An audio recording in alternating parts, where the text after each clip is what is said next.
Indian blogger নন্দিনীর আরও একটি ভিডিওতে সকলকে স্বাগত জানাই। বন্ধুরা, আশা করি সবাই ভালো আছেন, সুস্থ আছেন।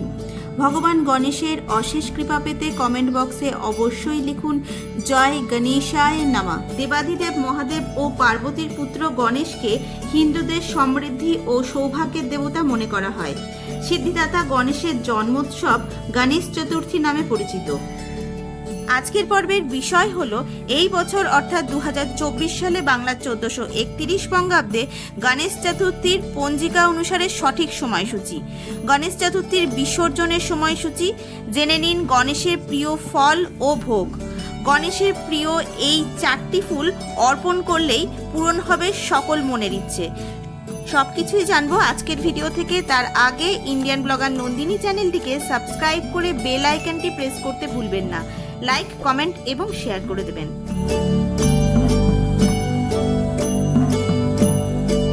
সনাতন হিন্দু ধর্মে ভগবান গণেশের গুরুত্ব অনেক। সব দেবদেবীর পুজো শুরু হয় গণেশের মন্ত্রোচ্চারণ করেই। শিব ও পার্বতীর পুত্র গণেশকে হিন্দুদের সমৃদ্ধি ও সৌভাগ্যের দেবতা বলে মনে করা হয়। সিদ্ধিদাতা গণেশের জন্মোৎসব গণেশ চতুর্থী নামে পরিচিত। ভাদ্রপদ মাসের চতুর্থী তিথির শুক্লপক্ষে সাধারণত পালিত হয় এই উৎসব। চলুন বন্ধুরা, এবার জেনে নেওয়া যাক 2024 সালে বাংলার 1431 বঙ্গাব্দে গণেশ চতুর্থীর পূর্ণাঙ্গ সময়সূচি। এই বছর অর্থাৎ 2024 সালে বাংলার 1431 বঙ্গাব্দে গণেশ চতুর্থী অনুষ্ঠিত হতে চলেছে 7ই সেপ্টেম্বর 2024 শনিবার। 2024 সালে বাংলার 1431 বঙ্গাব্দে পঞ্জিকা মতে গণেশ চতুর্থীর তিথি শুরু হচ্ছে 6ই সেপ্টেম্বর শুক্রবার দুপুর 3টে থেকে।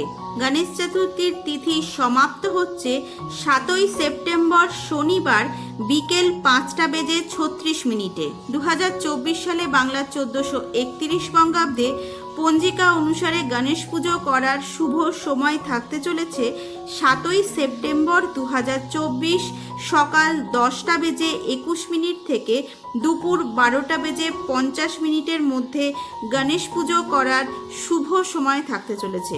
প্রায় 10 দিন ধরে চলে গণেশ চতুর্থী উৎসব। 11তম দিনে গণেশ মূর্তি নিরঞ্জন করা হয়। পুজোর এই শেষ দিনকে বলা হয় অনন্ত চতুর্দশী।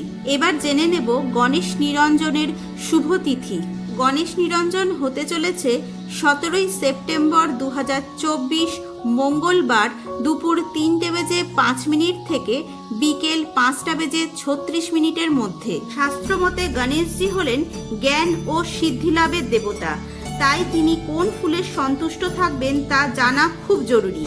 তাই পুজোর আগেই জেনে নিন তার প্রিয় ফুল কোনগুলি। রক্তজবা বা লাল জবা ফুল গণপতির অত্যন্ত প্রিয়। এই ফুল তার পুজোয় নিবেদন করলে তিনি সমৃদ্ধি দান করেন ও শত্রু নাশ করেন। কুন্দ ফুল পাওয়া যায় সারা বছরই। গণেশ চতুর্থীতে এই ফুল নিবেদন করলে তার আশীর্বাদে সংসারে সুখ শান্তি বিরাজ করে। অপরাজিতা ফুল শুধু শনিদেবেরই প্রিয় নয়, এই ফুল গণেশজিরও খুব প্রিয়। এই ফুল দিয়ে তার পুজো করলে বিয়েতে বারবার বাধা পড়লে তা কেটে যায়। হলুদ গাঁদা ফুল প্রায় সব ঠাকুরের পুজোতেই ব্যবহার হয়। গণেশজিরও এই ফুল খুব প্রিয়। সুস্বাস্থ্য লাভের জন্য গাঁদা ফুল দিয়ে পুজো করুন সিদ্ধিদাতার। এর ফলে সমস্ত অসুখ বিসুখ সেরে যাবে বলে প্রচলিত বিশ্বাস। দূর্বা ঘাস, এটি যদিও কোনো ফুল নয়, কিন্তু দূর্বা ঘাস নিবেদন করতেই হয় গণেশের পুজোয়। দূর্বা ঘাস ছাড়া গণেশ চতুর্থীর পুজো অসম্পূর্ণ থেকে যায়।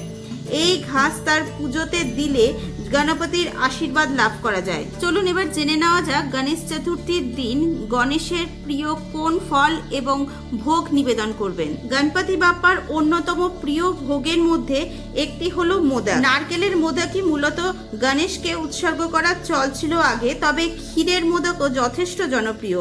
আজকাল চকলেট সহ আরও একাধিক ফ্লেভারের রকমারি মোদক পাওয়া যায় দোকানে। লাড্ডু গণেশের অত্যন্ত প্রিয় খাবার। বোঁদে ও বেসনের লাড্ডু মূলত এই প্রিয় তালিকার সবার প্রথমে আসে। গোবিন্দভোগ চালের পায়েস গণেশের খুব পছন্দের। পুরাণ মতে দেবী পার্বতী পরমান্ন রেঁধে দিতেন মহাদেবকে, আর তখন গণেশও খেতেন সেই পদ। সেই জন্য গণেশ চতুর্থীর ভোগে এটি অবশ্যই রাখবেন। মুড়ির মোয়া সিদ্ধিদাতা গণেশের খুব প্রিয় একটি খাবার। তাই গুড় ও মুড়ি দিয়ে তৈরি মোয়া অর্থাৎ মুড়ির মোয়া তার অত্যন্ত পছন্দের খাবার, যেটি গণেশ চতুর্থীর দিন অবশ্যই গণেশকে পরিবেশন করবেন। নারকেলকে যে কোনো পুজোর জন্যই খুব শুভ বলে মনে করা হয়। গণেশের পুজোতে নারকেল উৎসর্গ করা হয়। মনে করা হয় গণেশ চতুর্থীর 10 দিনের মধ্যে অন্তত একদিন এই ফল ভোগ হিসেবে দেওয়া ভালো। সনাতন ধর্মে কলাকে স্বাস্থ্যকর নৈবেদ্য বলে মনে করা হয়। গণেশ পুজোতেও কলা ভোগ হিসেবে দেওয়ার চল আছে। মনে করা হয় এটি গণপতির অত্যন্ত প্রিয়। হলুদ রং গণেশের সবচেয়ে প্রিয়, তাই এই দিন যে কোনো হলুদ রঙের মিষ্টি সিদ্ধিদাতাকে উৎসর্গ করতে ভুলবেন না। নারকেল ও কলা ছাড়াও আতা, বেল ও কালো জাম সিদ্ধিদাতা গণেশের অত্যন্ত প্রিয় ফল। এগুলি অবশ্যই অর্পণ করার চেষ্টা করবেন। আজকের ভিডিওটি আপাতত এই পর্যন্তই। ভালো লাগলে অবশ্যই লাইক, কমেন্ট এবং শেয়ার করে দেবেন। সবাই খুব ভালো থাকবেন, সুস্থ থাকবেন। দেখা হচ্ছে আবার পরবর্তী পর্বে।